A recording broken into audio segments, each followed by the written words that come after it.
औज़ुबिल्लाहिमिनश्शैतानिर्रजीम बिस्मिल्लाहिर्रहमानिर्रहीम।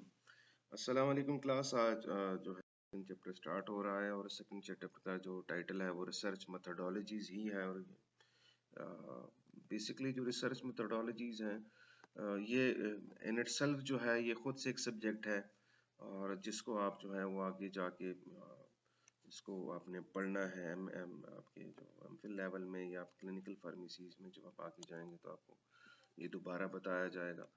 तो मैं कोशिश करूंगा कि रिसर्च मेथोडोलॉजीज की कुछ बेसिक्स जो है वो आपको मैं बता सकूं कि ये रिसर्च मेथोडोलॉजीज क्या होती हैं और इसको फर्दर जो है वो हम इसको कंप्यूटर के साथ भी कोरिलेट करेंगे। इसमें कुछ चीज़ें जो है वो कैसे की जाती हैं, ये कैसे कंप्यूटर हेल्पफुल करता है। लेकिन सबसे पहले हम जो है वो रिसर्च मेथोडोलॉजीज की जो बेसिक्स हैं ये आपको नो हो जाए कि आप रिसर्च मेथोडोलॉजीज होती क्या हैं। ये थोड़ा सा डिफरेंट सा एक आपका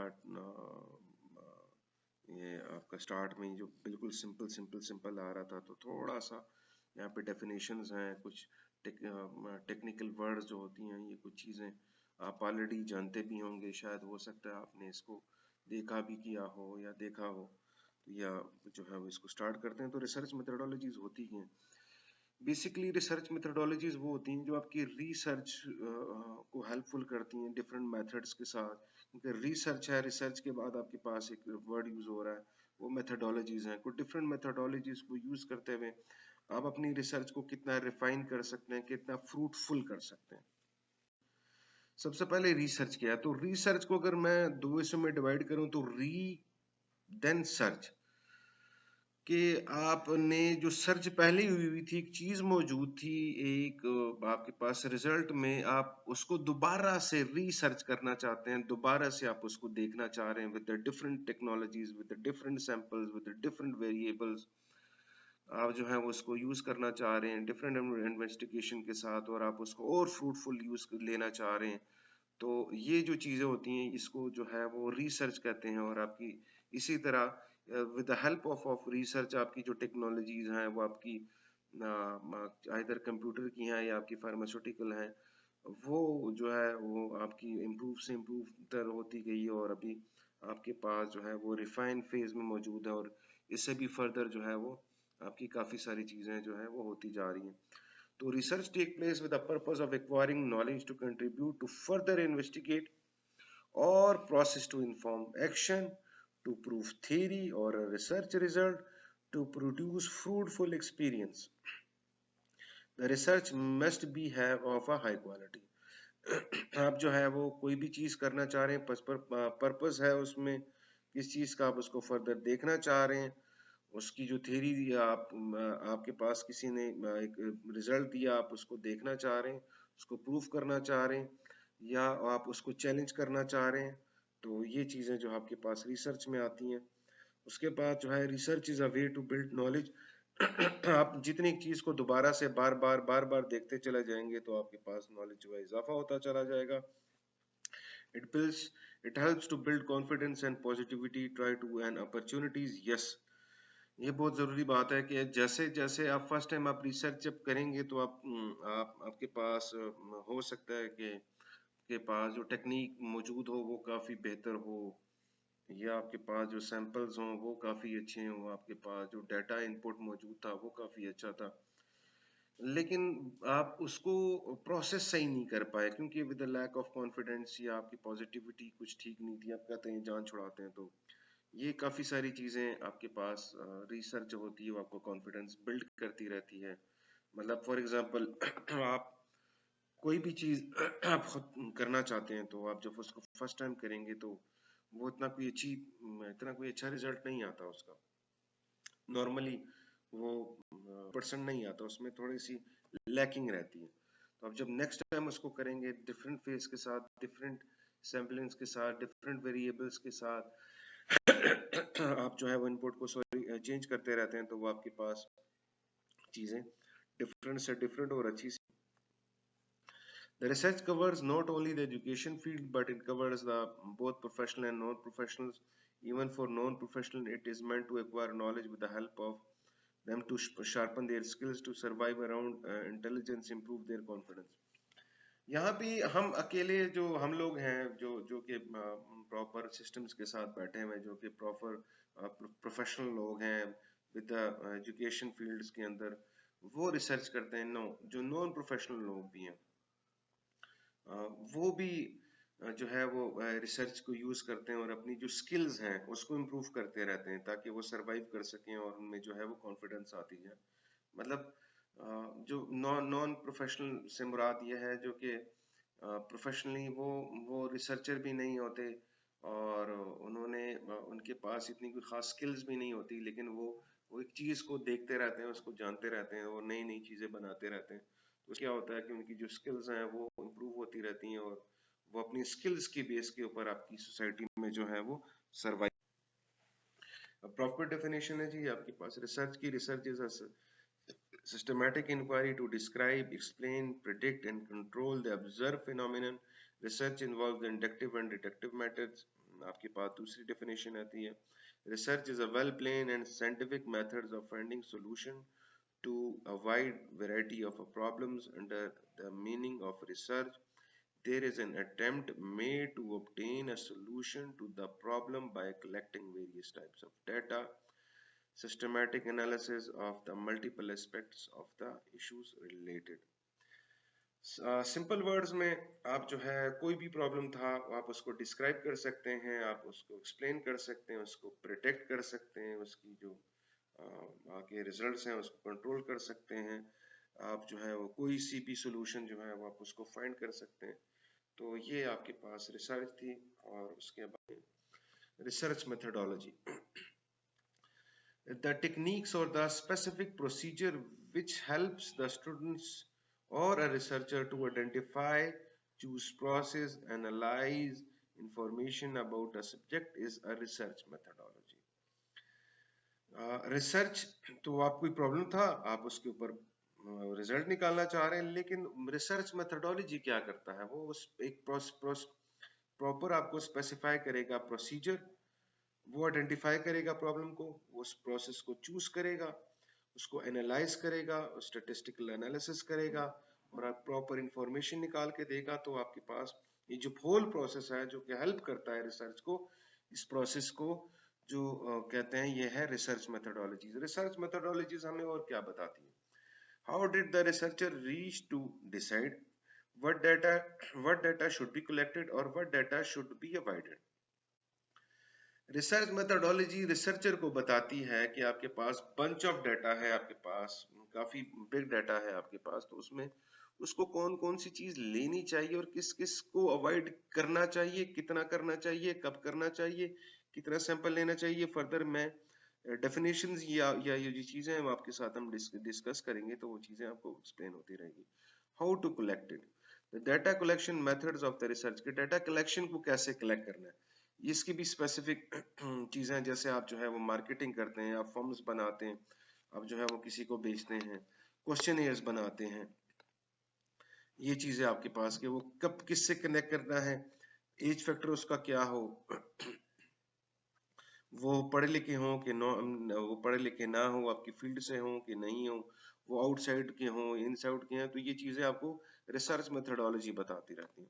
how to analyse it, data analysis of the method research, की आप जो है वो टेक्निक कौन सी यूज करें इसके ऊपर, आप इसको रिजल्ट लेने के लिए आप जो है वो क्वालिटेटिव की तरफ जाना चाहते हैं या क्वांटिटेटिव की तरफ जाना चाहते हैं। क्वांटिटेटिव की तरफ अगर आप आए तो आपने सैंपल कितना लिया, उसका वेरिएबल क्या था, आपने उसका रिजल्ट क्या डाला, सैंपल साइज क्या था, पॉपुलेशन क्या थी, वो पढ़े लिखे थे नहीं थे, उसके रिजल्ट के बेस के ऊपर आपको ये सारी चीजें जो है वो मेथडोलॉजी बताती है। To solve difficulties coming in the way of research in the main work of designing a methodology, main जो मकसद है मेथडोलॉजी का वो ये था कि रिसर्च के रिसर्चर को रिसर्च करते हुए कोई डिफिकल्टी आए तो मेथडोलॉजी उसको रिमूव करे। It is necessary not just to identify a problem for research but to determine best method to solve the problem as well। ये नहीं कि सिर्फ वो उसको बताए कि जो ये आपके रास्ते में जो था ये मसला था और हम इसको रिमूव करना चाहते हैं, नहीं, बेस्ट रिजल्ट भी, बेस्ट सोल्यूशन भी, फ्रूटफुल रिजल्ट जो है वो रिसर्चर को रिसर्च करने के लिए वो रिसर्च मेथड। अच्छा, इंपॉर्टेंस क्या है जी आपके पास, The role of methodology in solving the problem in the way the research are, it helps in deciding the best method to solve the difficulties of research. Yes, best solution, वो best technique जो है वो आपको बताती है कि वो आपने उसको कैसे डिस्कस करना है। Research describe how efficient the method is in solving the problem. जो मेथड उसने वो उसने रिसर्चर ने अपनाया है उसको यूज करने के लिए, तो उसका रिजल्ट जो होगा वो कितना फ्रूटफुल होगा वो आपके पास आपको उसका ऑलरेडी पता होता है। It aids to note the accuracy of the way decided applying the research for a suitable outcome. और ऑलरेडी उसको पता होता है रिसर्चर को, ये जो टेक्निक, ये जो सैंपल मैंने लिया था, इसके ऊपर जो वेरिएबल्स मैंने लगाए थे, जो स्केलिंग मैंने की थी वो कितनी थी, कैसी थी, इसके ऊपर टेक्निक कौन सी मैं लगा रहा हूँ, तो ऑलरेडी उसको अंदाजा होता है कि उसका जो सुटेबल आउटकम जो होता है। Research methods include experiments, test, surveys and so on. जो है वो काफ़ी सारी चीज़ें हैं इसके अंदर। मैंने जैसे कहा कि ये इसमें रिसर्च के मेथड्स में एक्सपेरिमेंट्स होते हैं, टेस्ट होते हैं, सर्वेज होते हैं और काफ़ी सारी चीज़ें हैं जो हम इसको यहाँ पे नहीं डिस्कस करेंगे क्योंकि ये सेल्फ जो है ये कोर्स है स्पेशल, आपके पास जो है क्रेडिट आर्ट्स का कोर्स है। हम यहाँ पे सिर्फ आपको ब्रीफली आपको एक्सप्लेन किया जा रहा हूँ मैं डेफिनेशंस, और ताकि आपकी जो कॉन्सेप्ट्स हैं, जो आपके पास जो आपकी व्यूज़ हैं, वो उसके बारे में क्लियर हो। और इसके अलावा वेरियस टेक्निक्स यूज़ की जाती हैं जो कि परफॉर्म की जाती हैं टेस्ट के ऊपर, और सर्वेस कंडक्ट किए जाते हैं और उसके रिजल्ट्स आपके पास आते रहते हैं जो कि आपकी रिसर्च में आते हैं। इसकी दो दो टाइप्स हैं, एक आपके पास आता है क्वालिटेटिव रिसर्च मेथडोलॉजी और आपके पास क्वांटिटेटिव रिसर्च मेथडोलॉजीज आती हैं। क्वालिटेटिव रिसर्च क्वालिटी के ऊपर बात की जाती है, क्वांटिटेटिव रिसर्च जो है वो क्वांटिटी के ऊपर है, जैसे इसके नाम से जाहिर है, अपने इसको फर्दर डिस्कस रिसर्च क्या होती है। The qualitative research methodology is a descriptive and subjective respective of facts. Observation and description are more important in this type of methodology. The main aim of this type of methodology is to evaluate knowledge, attitudes, behavior, and opinion of the people about the research topic. Qualitative क्या करता है? Qualitative जो है वो basically is a descriptive and subjective.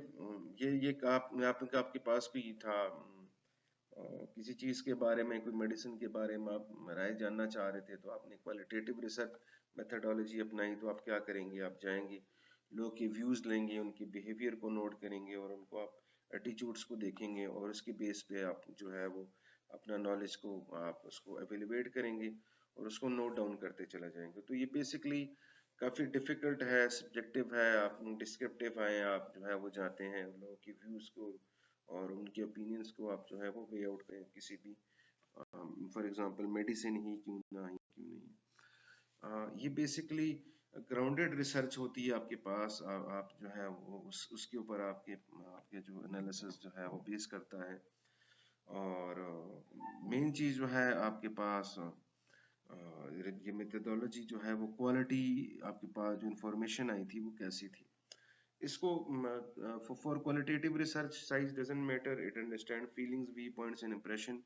The useful qualitative methods, companies highly focused, flexible and provides quick result. Yes, आप इसको अगर मैं इससे सिंप्लीफाई करूँ आपको, तो आप ये किसी मेडिसिन के बारे में राय जानना चाहें तो आप क्या करेंगे कि आप किसी सिटी को चूज किया, सिटी में किसी डिस्ट्रिक्ट को चूज किया, डिस्ट्रिक्ट में किसी स्टेट को चूज किया, आपके लोगों से राय लेने शुरू किया आपने कि इसके रिजल्ट आपके पास क्या आते हैं, कोई आप उसके व्यू जो है वो आप लिख रहे हैं और आप उसके पास आप रिजल्ट उसको स्टोर कर रहे हैं। तब होता क्या है, यहाँ पे मेन चीज जो थी वो क्वालिटेटिव रिसर्च है, तो वो जो आपके पास जितना जेन्युइन, जितना ओरिजिनल आपके पास उसका आपके पास व्यूज आएंगे, तो उतनी ही आपके पास क्वालिटेटिव रिसर्च रिजल्ट आएगा। अदरवाइज जो है वो ये बेसिकली क्योंकि व्यू ही ये मैटर ही, ये रिलाय ही आपके फीलिंग्स के ऊपर, आपके व्यू पॉइंट्स। इसकी स्ट्रेंथ क्या है क्वालिटेटिव रिसर्च की? Closely study that which provides them inside views of a problems which is ignored by the researcher who focus on the scientific measurement. Basically जो scientifics होते हैं, तो वो जो scientific research measurement में रिसर्चर क्या करता है कि जो ओरिजिनल व्यूज आते हैं, जो कि बेसिकली एक आपका एंड यूजर है उसकी व्यू वो नहीं ले पाता, तो इसकी स्ट्रेंथ है कि ये आपका जो एंड यूजर है उसके व्यूज को आप लेते हैं और उसके ऊपर आप फर्दर जो है वो अपना प्रोसेस करते हैं। it focus more on suggesting causes, effective effects, problems relation etc। और ये क्योंकि आप डायरेक्ट यूजर के साथ बातचीत करते हैं तो अपनी सजेशन भी देगा, वो अपने कॉजेज भी बताएगा, साइड इफेक्ट्स भी बताएगा, और पॉसिबल आपके दूसरा आपकी जो पॉसिबल रिलेशनशिप जो है वो भी आपका काफी बिल्ड होते रहता है। दूसरा, irrespective of the fact doesn't use statistics, it is more descriptive in nature, it is a way helpful for social analysis। ये क्योंकि आपके पास जो रिजल्ट आता है इस मेथोडोलॉजी का, जो आप इस रिसर्च के ऊपर बेस करते हैं, तो वो आपका जो आपका सोशल एनालिसिस होता है उसके ऊपर आप लेते हैं। इसमें यहाँ पे आप कोई स्टैट्स अप्लाई नहीं करते, यहाँ पे कोई मीन या मोड आप अप्लाई नहीं करते, यहाँ पे कोई आपके कई टेस्ट नहीं यूज होते। तो आपके पास ये किसकी स्ट्रेंथ है कि ये आप आए, आपने विजिट किया, आपने ओरिजिनल जो व्यू पॉइंट था वो पिक्चर की, वो लिया, उसके ऊपर काम किया और अपने प्रोडक्ट को क्वालिटी को आपने, ये आपके पास क्वालिटेटिव रिसर्च है। इसके बाद लिमिटेशंस क्या है इसका, जो डाटा एनालिसिस की जो इंटरप्रिटेशन है उसकी काफ़ी लेंथी प्रोसेस है, क्योंकि यहाँ पे स्टैट नहीं अप्लाई हो रही है, आपने एक एक चीज़ को देखना है, एक एक वेरिएबल को आपने रिमूव करना है, एक एक चीज़ को आप सैंपल करेंगे तो वो काफ़ी मुश्किल हो जाती है। जो आपके subjects of the study of research can be affected by the research praises, तो इसकी जो स्टडी है वो इफेक्ट हो सकती है अगर रिसर्चर जो है वो उसका हो। उसके बाद while choosing a finding in anatomy confidentiality issue can be create hurdles। आप फॉर एग्जांपल कोई फाइंडिंग आपके पास आ जाती है तो आप आपके पास वो आपके कोई भी फाइंडिंग थी उसके साथ वो इश्यूज जो है वो क्रिएट कर सकती है। Relatability and validity of the study can be the significant concern. अब आप उसकी जो रिलेबिलिटी थी उस प्रोडक्ट की और उसकी जो वैलिडिटी थी वो जो है वो सिग्निफिकेंट कंसर्न हो सकती है। आपके पास quantitative research methodology, qualitative research methodology क्या करता है? It's a type of research methodology thus that importance of a hypothesis of a research. This is a systematic research methodology and it is a number. The quantitative research methodology includes laboratory experiments, econometric, mathematical calculation, survey, simulation etc। ये कोई product था जिसके बारे में आप result जानना चाह रहे थे, तो आप क्या करेंगे? तो ये आप या आप उसके ऊपर कोई स्टडी करना चाह रहे हैं, तो ये क्वांटिटेटिव रिसर्च जो है वो ये बेसिकली लैब रिसर्च है आपकी, ये आपकी इनडोर रिसर्च है, ये आपकी लेबोरेटरी रिसर्च है, ये आपकी स्टेप बाय स्टेप इम्प्रूवमेंट वाली रिसर्च है। यहाँ पे आप क्या किया, आपने जो है वो सर्वेस करवाए, आप खुद नहीं गए, आपने आप ऑनलाइन सर्वेस करवाए, आपके पास रिजल्ट आया, उसके ऊपर स्टैट अप्लाई की, आपने उसको सिमुलेशन में जो आपके सिमुलेशन टूल्स होते हैं वहां उसको रन किया, कैलकुलेशन की, मैथमेटिक्स की, आपने एक्सपेरिमेंट्स की और आपके पास उसका रिजल्ट आया, और आपने सैम्पलिंग और आपके पास वेरिएबल्स, आपने अपने स्किल्स या अपने अपने हाइपोथेसिस को चेंज करते रहे और आप जो आपके पास जो है मल्टीपल रिजल्ट्स आते जाएंगे। तो ये बेसिकली आपकी इनडोर है, और जो क्वालिटेटिव थी वो आपके पास आउटर साइड रिसर्च आ जाती है। क्वांटिटेटिव रिसर्च जो है वो रिलायबल मेजरमेंट और प्रिसिशन आपको प्रोवाइड करके देती है, और आप ये जो रिजल्ट है आप इसको कंट्रोल कर सकते हैं with the help of data. आप जो है आपका जो स्टेटमेंट्स है वो कंट्रोल्ड हो सकती है। आप को पता है आपने सर्वे जो था वो आप हिट करते हैं किसी स्पेसिफिक जगह को, एक स्पेसिफिक पीपल को, स्पेसिफिक जेंडर को, स्पेसिफिक प्रोफेशन को, तो उसके पास आपके पास जो था वो डाटा आपके पास आ जाएगा और आप उसको यूज कर सकते हैं। जो क्वालिटेटिव था तो वो क्योंकि आउटसाइड व्यूअर्स का, यूजर्स का डाटा था, तो आप वहां पे प्रॉपरली किसी चीज को आप हिट नहीं कर सकते। इधर के वहां पे भी आप किसी एक जगह के पास जाते हैं लेकिन आपके पास जो रिजल्ट था वो ऐसा प्रॉपर नहीं आता। एज अ होल आप जो है वो क्वालिटेटिव रिसर्च को लेते हैं। जो क्वांटिटेटिव रिसर्च जो है वो स्टैटिस्टिकल टेक्निक्स को यूज करता है और आपके पास सोफिस्टिकेटेड रिजल्ट्स और एनालिसिस होते हैं और आपके पास जो रहता है। यहाँ पे क्योंकि ह्यूमन जो आपका एक्सपीरियंस वो नहीं होता, आपके पास तमाम चीजें जो है वो कंट्रोल की जाती हैं वेरिएबल्स के ऊपर और आप उसको नंबर करते हैं, तो इसका ये इसकी लिमिटेशंस हैं। आपके सारे सिस्टम यूज होते हैं, आपके पास जो है वो बाज़ औक़ात आप कोई चीज़ यूज़ करना चाहते हैं तो जो पीपल चॉइस होती हैं, जो उसकी अब एबिलिटी टू कंसंट्रेशन या कंस्ट्रक्ट कर सकता है कोई मीनिंगफुल रिजल्ट, तो वो यहाँ पे सिस्टम आप नहीं कर सकते, आपके पास लिमिटेशन है उसके पास। और it creates an assumption for fact to be accurate, it remains the same for all people।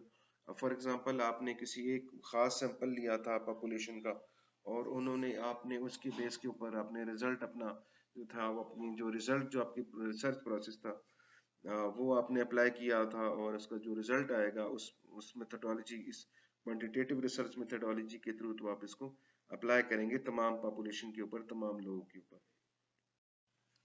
उसके बाद आपके पास आता है research in the research methodology. आप जो है वो रिसर्च मेथोडोलॉजीज कैसे रिसर्च कर सकते हैं। Research initiate any research on the subject for the interest, they use different methods of research which comes under research methodology. तो वो काफी जो है वो रिसर्चर कौन सा मेथड यूज कर सकते हैं जो कि रिसर्च मेथोडोलॉजी के अंडर आते हैं। एक आपके पास जो था वो बेसिक रिसर्च आता है, वो क्या था कि whose motive is to collect data, enhance knowledge, it doesn't focus on creating or inventing anything during the process। This type of research is like investigation carried out on basic principles and also termed as theoretical research। ये आपकी research theoretical research थी, आपके पास एक motive था, वो आप आगे अपने डाटा कलेक्ट की और आपने अपना नॉलेज जो था वो जस्ट उसका अपना अपना नॉलेज जो था वो इम्प्रूव किया। आपने उसके ऊपर कोई प्रोसेस कोई इन्वेस्टिगेशन जो थी वो अप्लाई नहीं की, सिर्फ जो मेन मकसद था वो आपका नॉलेज इंक्रीज। अप्लाइड रिसर्च ये बेसिकली आपकी रियल लाइफ प्रॉब्लम्स होते हैं जो कि स्टडी की जाते हैं, जिसमें आपकी स्टडीज आती हैं, एक्सपेरिमेंट्स यूज होते हैं और आप उसके ऊपर जो है वो रिसर्च के ऊपर रिजल्ट्स आते हैं। इस तरह की जो रिसर्च होते हैं ये अप्लाइड रिसर्च होते हैं। Problem oriented research type of a research methods aim to understand what the exact problem is and what would be the best solution for the problem। ये क्या करते हैं कि ये आपके पास वो जो प्रॉब्लम आता है तो उस प्रॉब्लम को पहले अंडरस्टैंड करते हैं और कोशिश करते हैं कि जो आपके पास बेस्ट सोल्यूशन हो उस प्रॉब्लम का वो दे सकें, उसके ऊपर काम कर सकें और आपके पास वो out. Problem solving research method, the researcher tries to understand the exact problem. वो क्या देखता है कि वो जो प्रॉब्लम था वो एग्जैक्टली है क्या, और वहां से वो कहाँ से स्टार्ट हुआ और ये क्या किया। तो वो बेसिकली डिफरेंट मैयर के साथ उसको जो है वो उसको ऊपर रिसर्च करता है। एक टेक्निक को नहीं यूज करता, एक चीज एक सैंपल या एक वेरिएबल काम नहीं करता, वो काफी हाइपोथेसिस के ऊपर काम करता है, काफी सारी चीजें देखता है ताकि वो बेस्ट से बेस्ट जो है वो सोल्यूशन आपके पास दे सके। क्वालिटेटिव रिसर्च ये बेसिकली न्यूमेरिक वैल्यूज हैं, डिस्क्रिप्टिव्स हैं, अप्लाइज ऑन रीजंस के ऊपर, और वो अंडरस्टैंड कर सकें फीलिंग्स को, मीनिंग्स को, ताकि वो जो सिचुएशन कर सकें। उसके बाद आपके पास आता है क्वांटिटी। तो these computational and statistical process to involve gather analyze the data, और ये जो है वो सारी नंबरों की और रिसर्च की और आपके टेक्निक्स की बातें करता रहता है ताकि आपकी जो रिजल्ट्स को है जो है वो इसको इम्प्रूव कर सके। उसके बाद जो है वो types of reports in research methodologies, आपके पास जो कुछ 6 टाइप्स की रिपोर्ट्स हैं। इन जस्ट इन मैं आपसे एक्सप्लेन करूंगा इसको वर्बली आपको कि जो आपकी रिसर्च मेथोडोलॉजीज होती हैं वो फॉर्मल इनफॉर्मल रिपोर्ट्स होती हैं। एक फॉर्मल रिपोर्ट वो होती है जैसे फॉर एग्जांपल आप कोई एप्लीकेशन लिखते हैं properly with the proper words और आपके पास उस तरह की रिपोर्ट जनरेट होती है। इनफॉर्मल जस्ट उसमें जो मेन रिजल्ट था, मेन फोकस था, वो लिख दिया जाता है, कोई फॉर्मेलिटी नहीं होती। Quick reports and long reports, ये क्विक रिपोर्ट्स वो होती हैं जो कि यहाँ पे जो फर्स्ट रिजल्ट क्या आया वो होती हैं। लॉन्ग रिपोर्ट्स पूरा प्रोसेस फ्रॉम 0 to 100 तक क्या हुआ स्टेप बाय स्टेप की रिपोर्ट्स के ऊपर बात की जाती हैं। उसके बाद एनालिटिक एंड इंफॉर्मेटिव रिपोर्ट्स, ये कोई स्टडी थी उसके ऊपर आपने एनालिटिकल स्टैटिस्टिकल उसको एनालाइज किया और उसके बेस के ऊपर जो रिजल्ट आया आपके पास वो जो थी जो इंफॉर्मेशन आपके पास है वो रिपोर्ट्स हैं। रिपोर्ट ऑन प्रपोजल, कोई हाइपोथेसिस था वो सबमिट किया तो उसके ऊपर आपके पास क्या था, उसके ऊपर जो रिजल्ट आया तो वो वाला रिपोर्ट थी। Vertical reports and lateral reports, जो आपके पूरा प्रोसेस था आपने उसको स्टडी किया, उसके ऊपर आप हाइपोथेसिस के साथ आप रिजल्ट्स तक आए और आपने उसके ऊपर अपनी तमाम स्टेप वाइज जो स्टेट्स थी आपने उसको देखा, फिर आपने उसको यूज़ किया फॉर फर्दर इनपुट, और आप उसकी रिजल्ट्स के बेस के ऊपर आप जो फर्दर स्टडी करना चाहते हैं तो उसके बाद आता है आपके पास हाइपोथेसिस। हाइपोथेसिस के बगैर आपकी जो स्टडी है वो स्टार्ट नहीं होता। और hypothesis the statement produced on assumption of some proof. आप कोई स्टेटमेंट देना चाह रहे हैं कोई चीज़ प्रूफ करने के लिए, या जो ये बेसिकली आपकी स्टार्टिंग फेज है, this is the starting step of any research that converts a forecast into qualitative research. और ये यहाँ से आपका जो है वो फर्स्ट स्टेप होता है आपका हाइपोथेसिस का, और आप यहाँ से अपनी रिसर्च स्टार्ट करते हैं। That involves elements such as variables, population, and relationship between the variables. A hypothesis is a statement produced on assumption of some proof. कोई चीज़ जो था वो उनके पास थी, आप उसको दोबारा से स्टडी करना चाहते हैं, तो आप अपनी राय कायम करते हैं और राय के ऊपर आप जो है वो assumption देते हैं और किसी some proof के साथ जो है वो उसको करते हैं। Scaling in research methodology. Scaling is the procedure of measuring and assigning the objects to the numbers according to the specified rules.